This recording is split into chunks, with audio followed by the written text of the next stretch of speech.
All right, we're live. Thanks again, Benedict, for taking the time to answer some questions on this live stream. Just for the people that don't know who you are, feel free to just give us a brief introduction of your work with for Corey Global Immigration, and then we can dive right into some general topics before answering some questions. Yes, of course. And Jason, thank you so much for having me. So I'm with Fakuri Global Immigration, which is a business immigration law firm with more than 25 years of experience. What we specialize in is when companies sponsor employees, but I help create the high-skilled individuals department, which is kind of the exception to the rules where individuals, self-petitions, meaning they show to USCIS that they're either extraordinary or of national interest, either under the EB-1A, EB-2 national interest waiver, or O-1.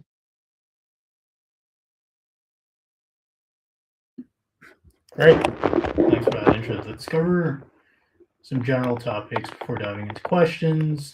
Okay. So, what are you now seeing in the world of EB-1A, NIW, and O-1? What have current adjudications been like? It's been an interesting year, right? Unfortunately, it's gotten tougher in the EB-1A, EB-2 NIW world. Approval ratings have decreased, unfortunately. And we're seeing, two main trends, I would say. One for the EB-1A, they're really pushing back on substantive claim, right? They're really pushing back on the final merits determination. I've had several clients where USCIS said, well, first, it's important to say that the EB-1A is really a two-part test, right? First, you have to show that you get 3 of the 10 criteria. And then you go on to the final merits determination, where you have to show that you're really at the top of your field, that you really have the sustained claim, and that you are really extraordinary. What I've seen recently is more than a few clients where USCIS acknowledge they have 3, 4, 5 criteria, so they pass the first step, but they still get blocked on the second step. And they're really pushing back on the sustained claim. In particular, they're really pointing, being like, we are seeing that the media is, very current, very recent, same thing as scholarly articles. So they're saying we really are missing that sustained claim element, meaning that you are at the top of your field for the past couple of years, right? So NIW, they're really kind of, we look forward 5 years in the future. EB-1A, and recently we really had to show 5 years in the past or more that sustained a claim.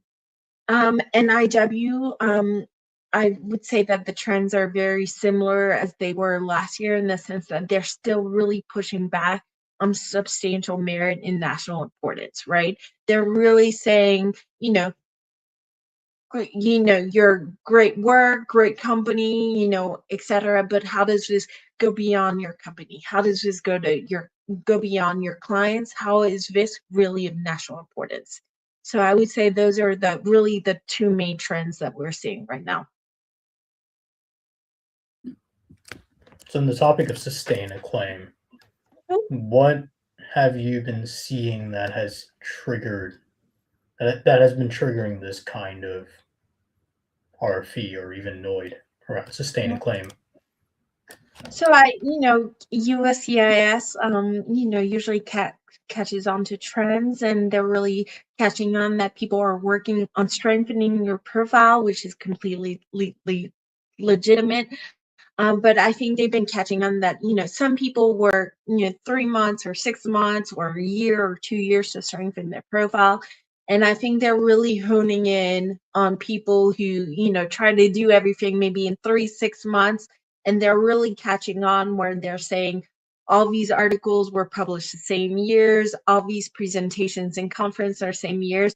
So that is one trend that I'm seeing where they're kind of pushing back. And then sustain a claim, they're really pushing back also that again, that it shows extraordinary ability. They are saying, great, it shows that you're, a great worker, great that, but does it show that you're at the top of your field? So they're really nitpicking on that final merits determination.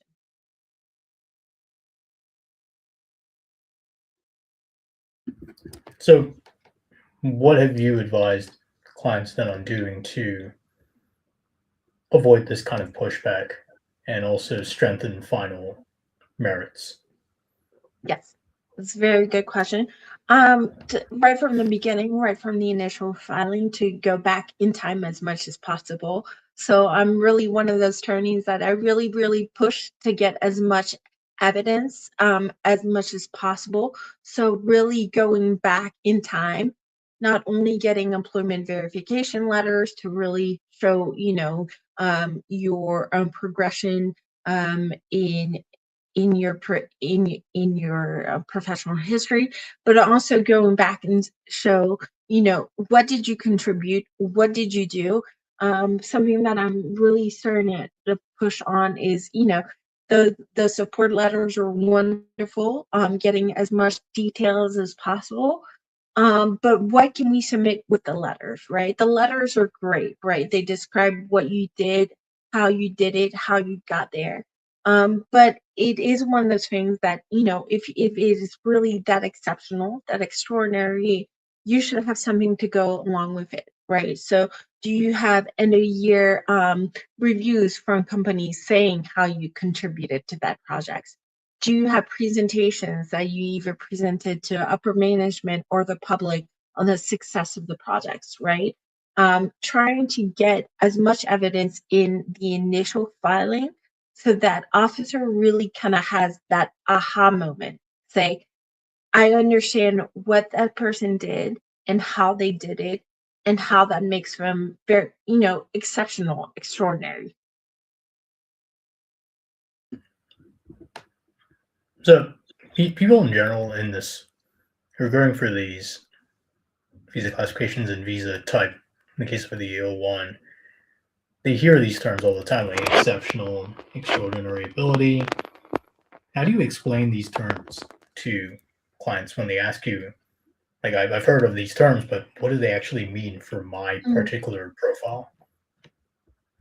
That's a good question. I think first of all, it's important to point out that EB-1A and O-1s are very similar, if not the same categories, right? But kind of like the measure is very different, right? The EB-1A is for the green card, the O-1 is for a non-immigrant visa up to 3 years, right? So the standard is very much different, right? But I explain it to client in the sense that I say, looking at the evidence together, do I kind of gather that they stand out from others in their field, right? Are they starting to garner recognition? Are they starting to naturally, organically being asked to speak, being asked to judge competitions such as hackathons, such as international conferences.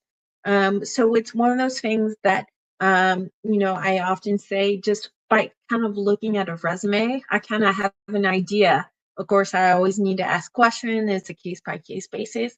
Um, but the strongest case is where I can see that natural evolution of somebody progressing in the field to the top of the field, and then it's just a matter of garnering that evidence to substantiate it.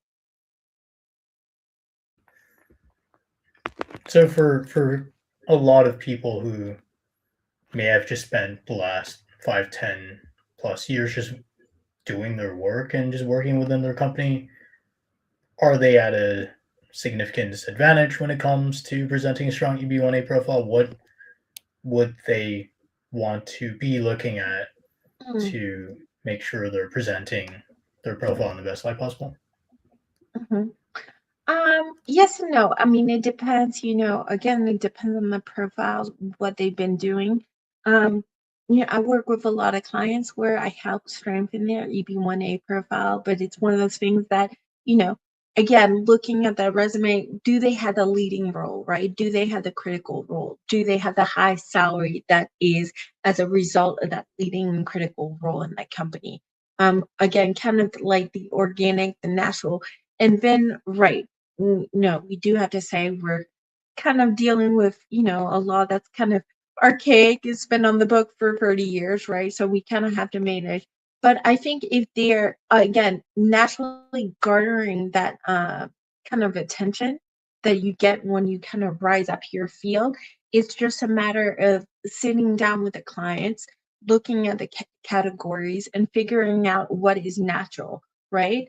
If they're already going to conferences, are they going to conferences where the presentations are being published for abstracts, and that can count for scholarly articles? Are there awards that they can go after that is natural in their field?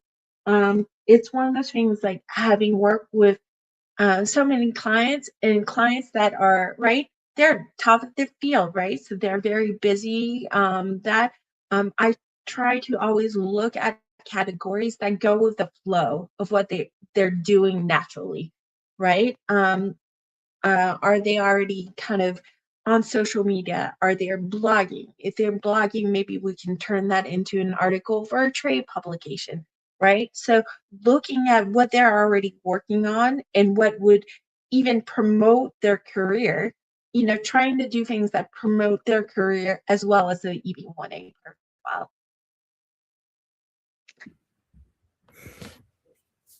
Going with the current, I would say. And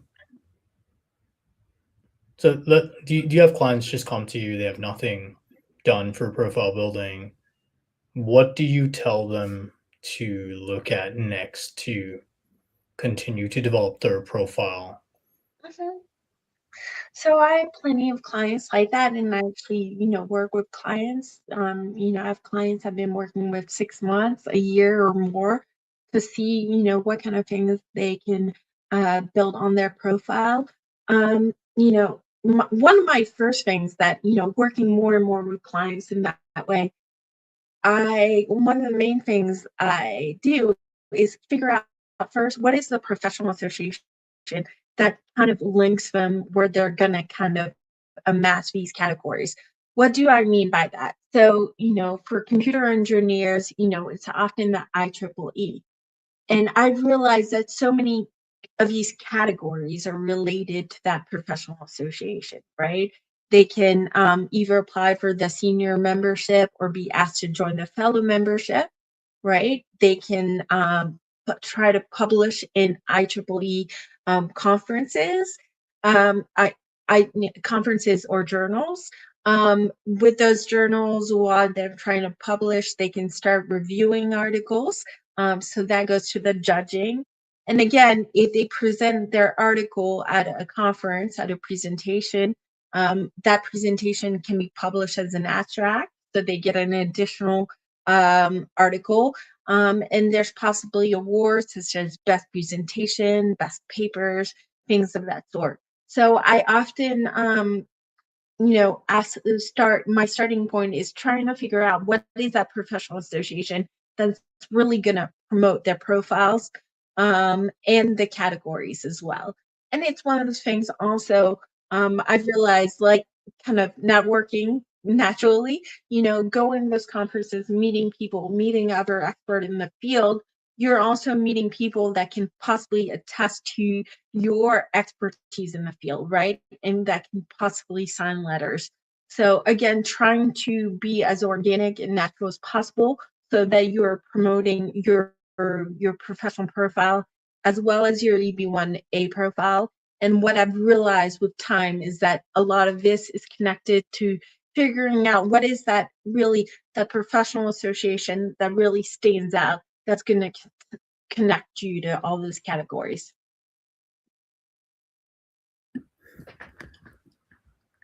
So just a question just came up, and just let everyone know you can ask questions in the chat while we're speaking. But Saj asks, can winning a national level hackathon for students be considered for the awards category for O-1 visa? Yes, so that's a very good question. So the question is it a national or an international competition, right? So that's often something that we kind of, clients kind of get kind of mix up with, between academic awards versus national awards, professional awards. What really matters in the sense is, can we show that it is a national competition, right? Can we show that, was it a hackathon where you just competed with other people in your school, or was it a hackathon that you um, uh, competed with other students nationwide? So of course that's going to be better, but we have to be matter of fact in the sense that if you only have student competition and no professional competition, that's going to be a little hard for the final merits, right? It's going to be hard to show that you're at the top of your field if you don't have any of that professional organization. So again, what I was talking about at the beginning, we're seeing a lot of things work maybe for the first part of the test for the unique categories, but at the end of the day, it's not strong enough to carry you over the final merits.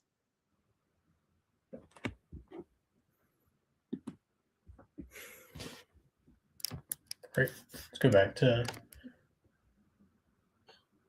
So, do you? Oh wait, there are more questions. Can accomplishments within your own company count towards an O-1? Does the company have to be a top one?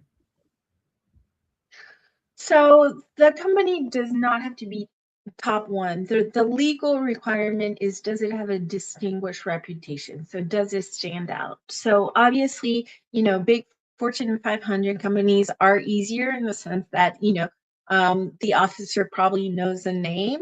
But I've dealt with much smaller companies, and it's a matter of, kind of digging around, are they recognized, just doing a Google search, what comes up, have they been in the articles, have they won awards, in terms of, what kind of revenue are they making, how many people they employ. So it does not have to be top one, but we do have to say distinguished reputation.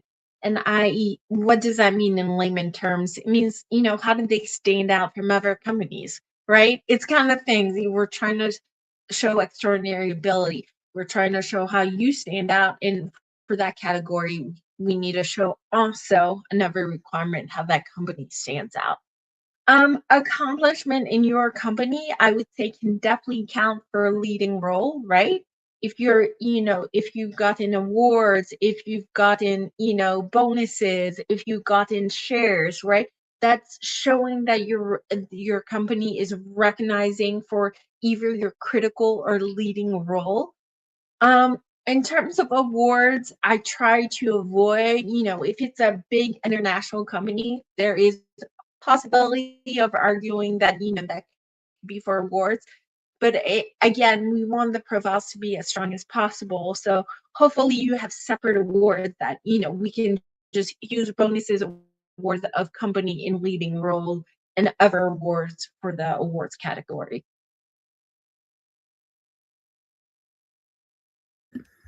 Can accomplishments within your own company count towards an EB-1A in distinguished organization? So again, very similar question. Again, the answer I tell all clients is, I'm going to use everything, right? There's nothing that I'm going to disregard unless I think it's detrimental, right? I'm going to use everything in one way or another. If you got awards in your company, I would rather use it just to support leading and critical role, and hopefully you have, awards from a third party organization that bolsters that other category. If your profile's not as strong, I may try, right? But the award must be national or international, right? And it must show that you're competing with other people at that other level. So again, for an international company, we can always try to make the argument, but it's one of those things that, again, if you're kind of already kind of negotiating that, it's just going to make it harder for the final merits where they're really pushing back, right?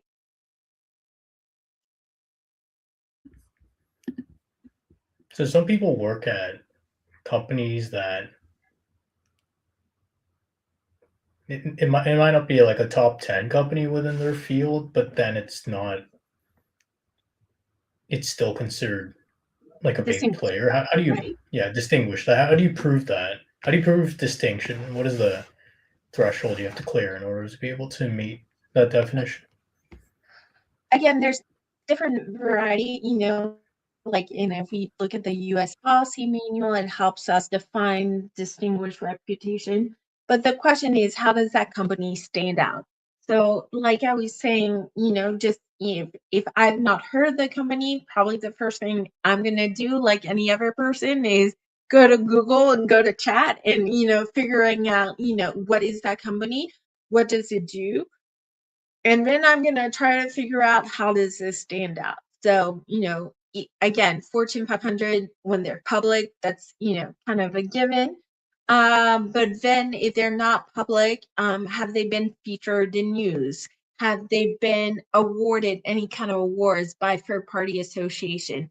If I don't have that, I'm going to go a little deeper and I'm going to have to work, with kind of the management of the company and ask them for more details. How much revenue are they making? How much people are they employed? What is their clientele, right? So it depends on the level. And then if they're less recognized, I'm just going to have to go deeper and probably, in working with that company directly to get, probably only documentation that they can give me. What has been your experience with people who only have a bachelor's data science field who have applied for an O-1 EBs? What should my pathway look like if I don't want to go for a master's or PhD? So it's really important to recognize that degree is not a qualification for either the O-1 or the EB-1, right? That's really EB-2 NIW, which is an advanced degree where you either need 5 years, a bachelor's plus 5 years of progressive experience, or a master's. So that's that's the first thing first foremost. It's master's or PhD is not a requirement. If you only have a bachelor's, I would say that's fine, but we really need to look at your professional history, right? We really need to look, whether you have that leading role or not. How long have you been working? In what types of companies can we show, your progression? So it's one of those things that I was saying that it's things that kind of naturally speak for themselves in the sense that I can often tell by just looking at a resume, whether a person, can go for the leading role, whether, and high salary. So I would say that if you don't have a master's or PhD, that's probably meaning that there's a likelihood maybe you haven't been publishing, maybe you haven't been getting some of those other categories that are linked with PhDs, such as, publishing scholarly articles, judging, etc. So we're going to have to look on other categories, such as leading role and high salary, and hopefully that is strong. For EB-2 NIW, how far along do you have to be in progress towards your proposed endeavor? Say it's entrepreneurial or research based and only a plan towards those areas. Can an application based on being in a good position to work on that endeavor, or should the endeavor already have lots of evidence of success? That's a very good question, and the answer has changed, over time. I would say that during the pandemic and before, I was able to get kind of younger clients approved. I would say that just recently graduated with US masters and showed that they had a plan to do well. I think they really, really are pushing back more on national interest, especially for entrepreneurial endeavor. It's getting harder to show that entrepreneurial endeavor, especially if somebody doesn't have any experience as an entrepreneur, right? So again, I often try to see kind of the natural progression of things. If it is somebody that is younger and just recently out of school, if they did a master's degree and they did a capstone, I try to figure out what was the capstone on, right? Is that a possible endeavor? In the sense that you've already taken the steps, you've already taken 6 months to study that endeavor, to publish on it, to work with a company. So I'm trying to gather and harness as much objective evidence as I can, because they are truly pushing back on that. So again, it's trying to figure out what makes most logical sense. And I think, yes, saying that somebody is going to do an entrepreneur endeavor where they've never been an entrepreneur before is getting, unfortunately, harder and harder.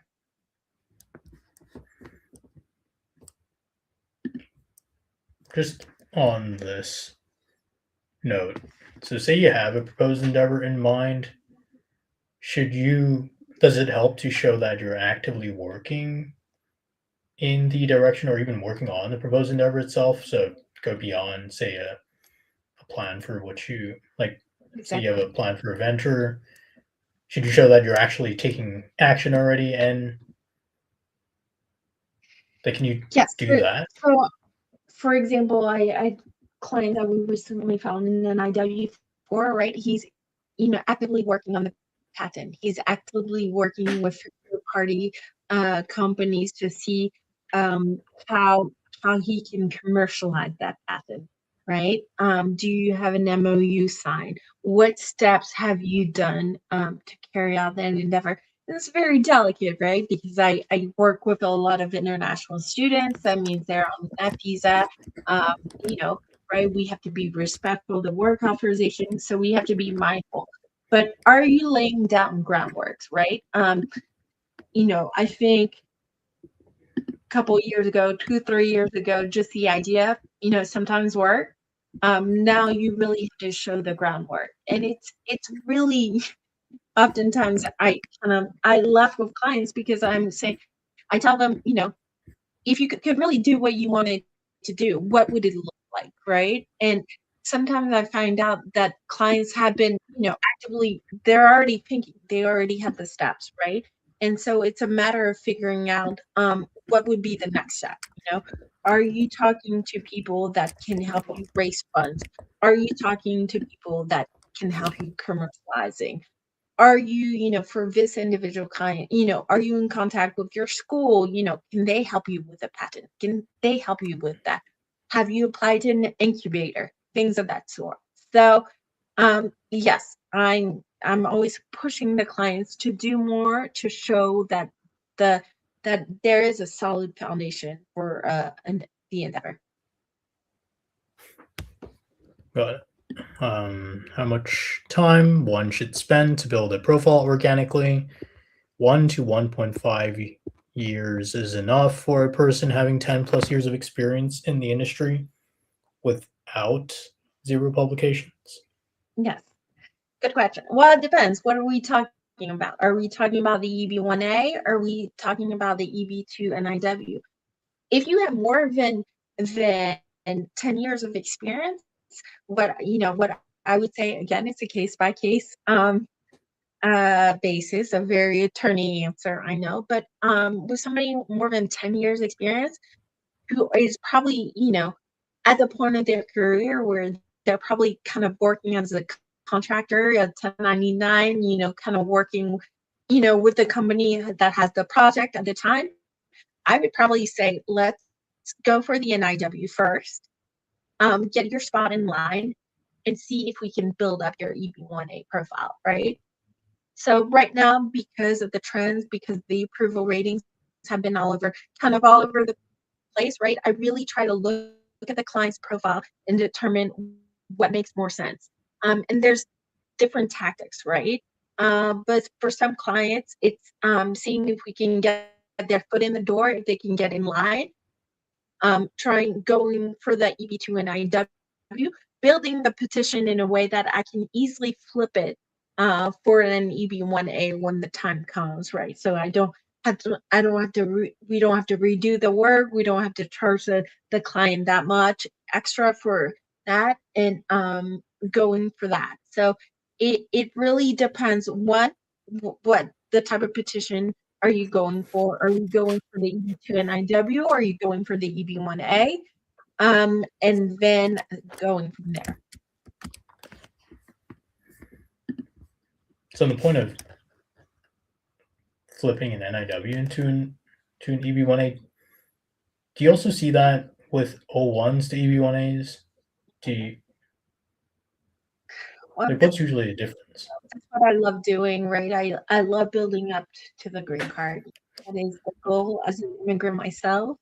That's the opportunity I would like to give to people. So it's always important to start a consultation to figure out with the client what is the long-term goal, right? Is it, do they want to work right now or do they want the green card or both, right? So if it's both, then yes.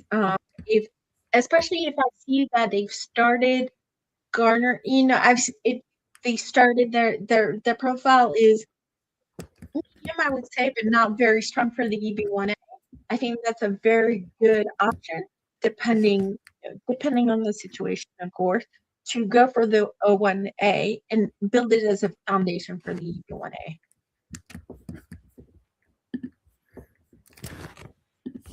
Got it. So going back to this concept of building. Oh, wait, no, there's another question for EB-1A authorship requirements for an industry-heavy role. Is it a requirement to have research papers or do articles in top trade journals? Yeah. So it's a very good question. This is kind of a question that, kind of deal with on an everyday basis, especially for the EB-1A business profiles. Again, trying to go with the flow, trying to be natural. I think trade publications, which you count, you should definitely go for it.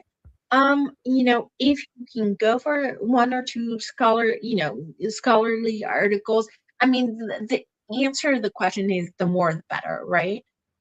So I think going for the trade publication first and foremost, because that is your expertise, that is your niche, and that's probably where you will be accepted to publish. I think that makes sense. But kind of doing the research again around that professional association that you are already networking. Do they have journals? Can I apply for that? If I think, well, I don't know what a scholarly articles do, looks like start reviewing them, right? Start judging. So you're building up that criteria and you're kind of familiarizing yourself with the articles. I do, unfortunately, USCIS officers, they catch on trends. So I am seeing in a couple of RFPs where they're like, great, you're published, but you have no citations, right? So again, it's trying to figure out what makes more sense. So, if you can get trade publications, if you can, recently I had a client who didn't have citations, but he could show that somebody in another company had used his article, right? So trying to think outside the box as well. And it for articles, can you present them at conferences, right? So you might not have a lot of citations, but if you're being asked to present at a conference, it shows how relevant and how needed that article is, right? So again, trying to think outside the box.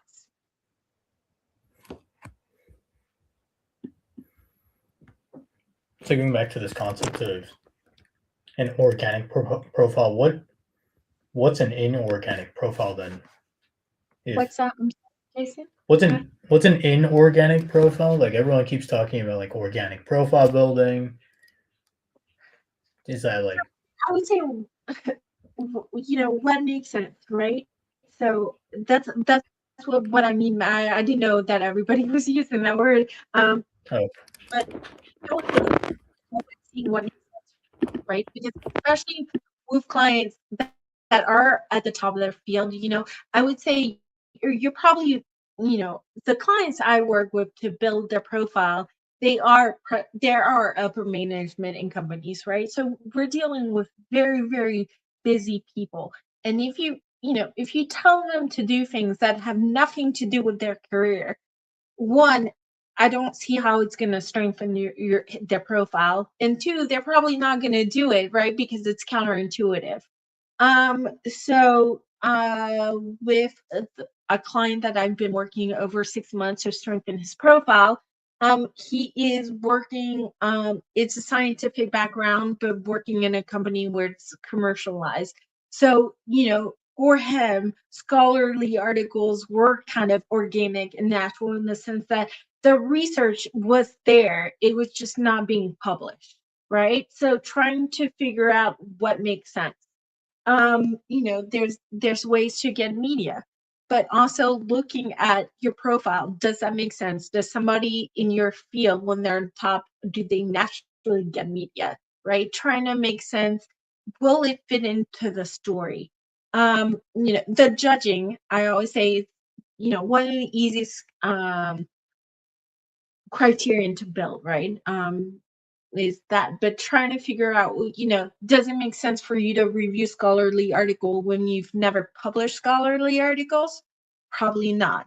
But if you're a computer engineer doing hackathons, that makes sense, right? So again, trying to figure out like what makes sense with the profile. And organic meaning that it's not only going to strengthen your profile, but it's going to strengthen your career, right? So trying to be logical about things, in the sense that, again, I know that I'm dealing with very busy people. We're all, have 10 million things to do. And so I'm trying to give them things that are feasible. With clients that I work with building profile, I also recently, give them things that are manageable. I think oftentimes, I like to give, a lot of options, but sometimes it's overwhelming. So it's a matter of kind of giving all the options to the client, then sitting down with them and saying, what are 3 things that you can do? And that kind of makes sense with the progression of your professional background. Have you successfully filed EB-1A cases for PhD candidates or early career researchers without extensive work experience? What evidence carried those approvals?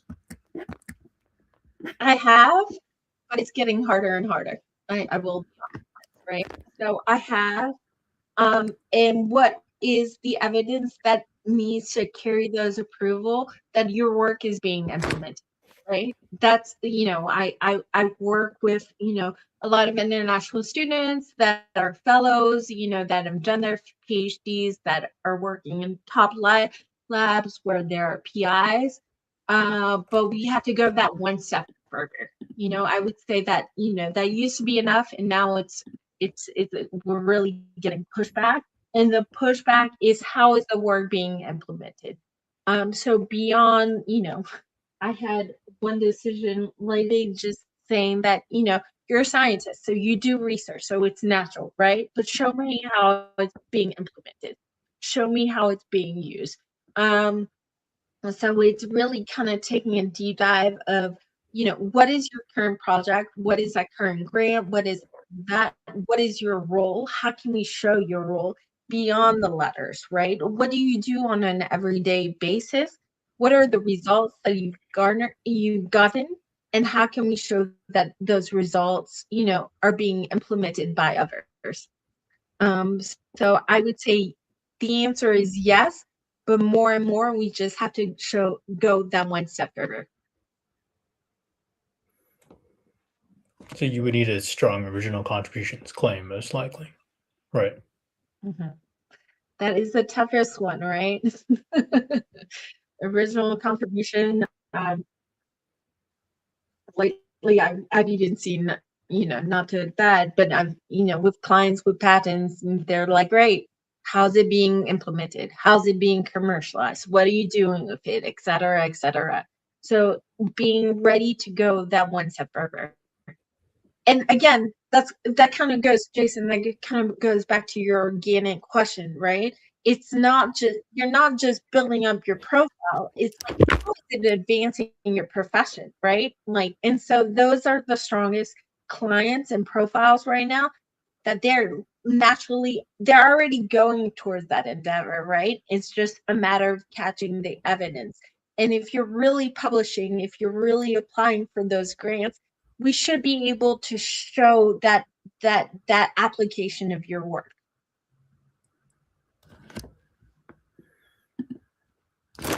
Bill asks, what activities in IEEE ACM can help in building the profile? So, looking at the membership level, remember the membership level is not just the paid level, right? You have to be asked, basically the requirement is that you can show that you're a member of an association based on your outstanding achievement. So you basically have to show that you were asked to join, whether it's a senior level or a fellowship member. With those two organizations, they all have journals, right? You want to be just trying to, one, publish in those journals for scholarly articles, and you want to be reviewing articles in those journals for judging. You want to be presenting, you want to be networking, you want to show, trying to present your work at these national and international conferences. Again, to show those other things I was talking about, such as getting, published, abstract, awards, etc. But again, kind of going to what we were just talking about, showing that your work is being implemented by others, that people are listening to what you're saying and they're really taking it back and applying to what they do on an everyday basis. So just the true networking and trying to, have FaceTime with people who are other expert in the field, and then who are ready to help you out and attest to your expertise. Publishing scholarly article on AI or cybersecurity for a person working in tech helps with profile building, or have to stay in the same field? Yeah, it probably helps. I mean, closer to your expertise will help. The honest truth is, one article is not enough, right? We're really seeing, over time it's gotten harder and harder. We used to gotten by with 2 or 3 articles. Now it's, more than that. And now they're at, citation counts and implementation. So yes, again, it's publishing. And, this goes to what I was saying. Not only should be aligned with your expertise, right? Because that's what we're trying to show at the end of the day. We're trying to show final merits, top of the field. So it makes sense that you're writing on your expertise and people are reading you on that. But also, it's going to be the easier route to write on what you're an expert about.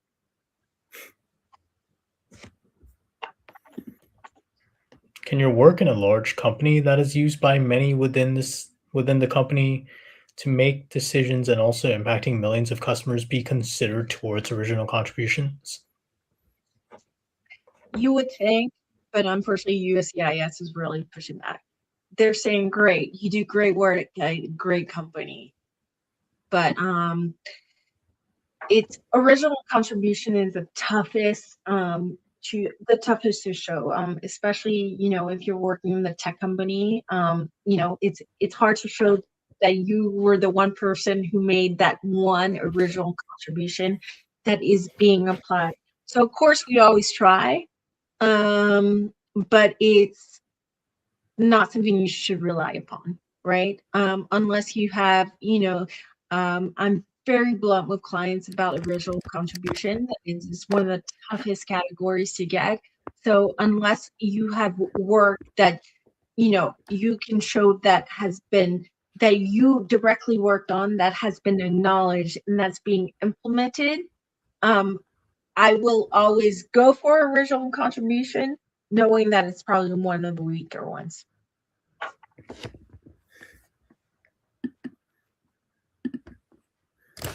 Kinds of evidence carry the most weight for early career applicants in IT: publications, citations, peer reviews, conference presentations, open source contributions, or independent expert letters? All of the above. And the more the better.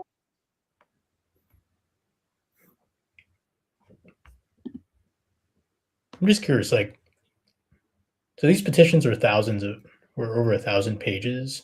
What goes into those 1,000 pages? Yeah, it's hard to decide, right? And you're talking about a U.S. officer that probably has 15 to 20 minutes. Yeah. To be honest, um, in the late, I've really tried to reduce that as much, right? I've really tried to reduce the fluff, um, in the sense that the evidence should speak for itself. And so it's figuring out, it's highlighting the work that has been done. So if you're doing scholarly articles, you want to put the articles in, highlight the names, etc., the judging. More and more, I submit evidence to show that should speak for itself, judging hackathons, right? Just, making sure that you mark it, that you not highlighted, but, you point it out so that I always take the stand that it is possible that the officer chooses not to read the cover letter, right? So the evidence should speak for itself. Um, and it's a fine, it's a balance, right? You want to put as much as possible, but is that officer really going to go through the 1,000 pages? So more and more, I try to focus on evidence that speaks for itself and figuring out, if it's, if somebody only has a couple articles, I'm probably going to put, all those articles and the entire articles. I have a client right now who has more than 50 articles, so yeah, I can probably just put the Google Scholar page and maybe the first page of each articles, right? So again, it's thinking about it in a way that I always tell clients, you have to think that the U.S. officer is never gonna have the advantage of that I have, right? To talk to them, to ask them questions. What they get is what they see, right? So can they get it from the evidence? Standing in the shoe of that officer, if I look at that evidence, am I gonna get it? Right? Because if we're submitting, large articles that are relevant but not really, you're taking up space, right? So you want to make sure that they get the good stuff right away. So more and more, I try to be as concise as possible and mindful for that officer, right? You want to put yourself in the shoes of the officer. But it's a pretty specific question. Attaining the fellowship status from a National Institute of Bankers count for membership? So I would have to see the regulation of the association, right? So, and that's what you want to be submitting in the petition.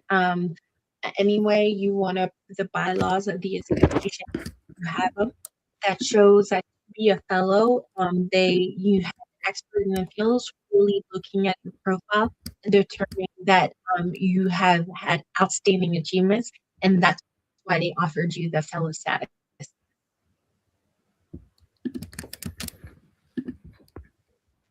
Are publications also critical for EB-2 NIW? Plus 10 years of experience, had a global company and master's degree, business and law. Right. Publications are helpful, right? I think there was a trend kind of on the web that recently, it seemed like people were kind of saying like you have to have publications for NIW. I've done plenty of NIWs without any publication. Again, do publications make sense? Did you do a PhD? Did you do research? Again, and kind of seeing like would somebody in your profile in that field have publications or not? About kind of like logical answer. Master's degree, if it's the equivalent, if it is a U.S. master's or the equivalent of U.S. master's, you qualify under advanced degrees. 10 years of experience at global company definitely helps. How can we show that experience? How can we show the evolution? And then for the bigger question for the NIW is, what is going to be your endeavor? What are we going to say you're going to do that is going to contribute to the country and that's going to have substantial merit and national importance? And that's really kind of, it's the kicker right now. That's the hardest thing on the NIW.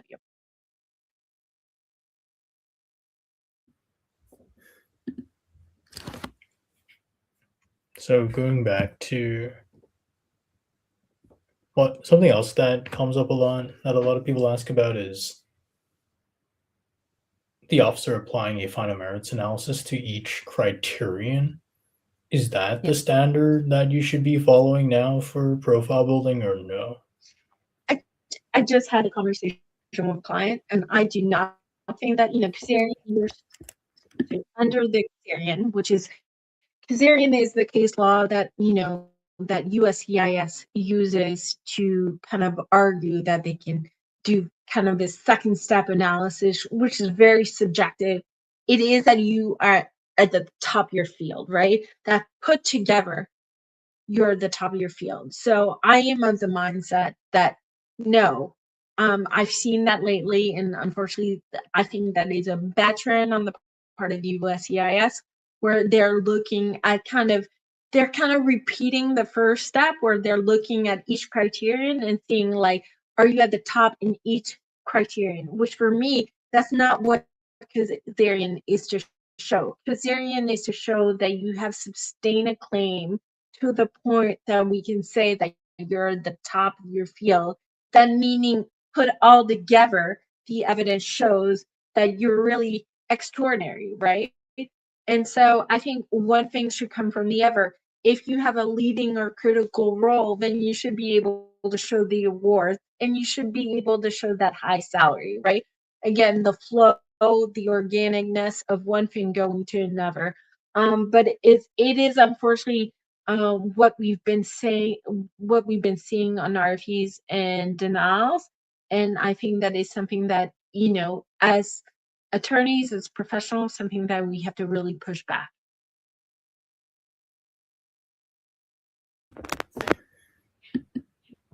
Any tips for product managers for EB-1A?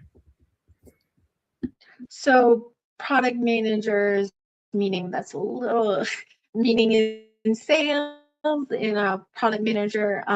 So in terms of product management, if you're in terms of sales, I've done several of them, is trying to figure out, is there a way that, for product manager, again, it's a little general, so I'm not quite sure. I tend to look, how the way you doing things, can we show that they're being implemented by other, first of all, can we show that the way you do something gets the results, right? So getting the reports, getting the letters, etc.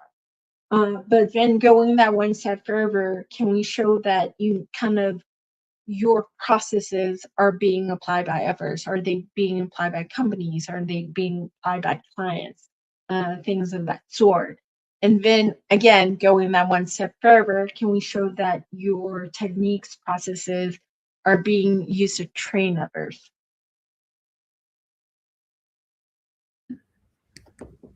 Probably last question. When you publish research papers, you are asked to review other submitted papers in the conference. Since this is not a direct invitation but part of the peer review process, can it still be considered as judged material?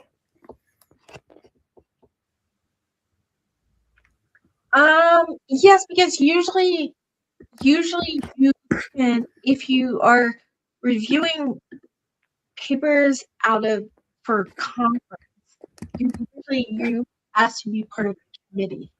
And then in that email, in that letter, it shows that your responsibility as part of that committee is to review papers. So again, yes, it's just a matter of, having the evidence to substantiate that you were asked to be in the committee, asked to judge, and as part of that role position, you review those papers. So just on the topic of judging. So do you have to be selected to judge? Do you have to undergo some sort of highly selective process where you were picked out of like 100 other people who applied for an opportunity? Or is that not necessary? That's not necessary, until you start getting back.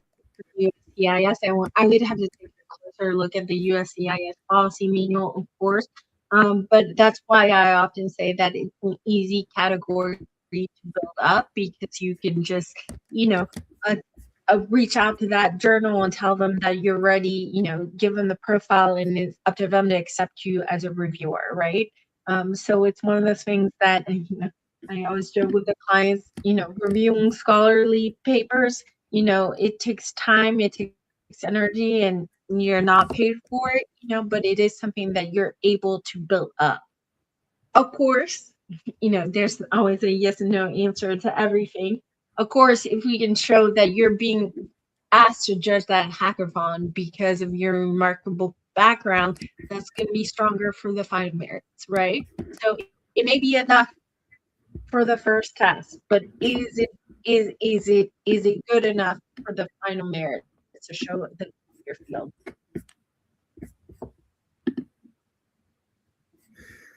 Got it. All right. And Mukesh, I shared the consultation link in the chat. You'll have to fill out that form.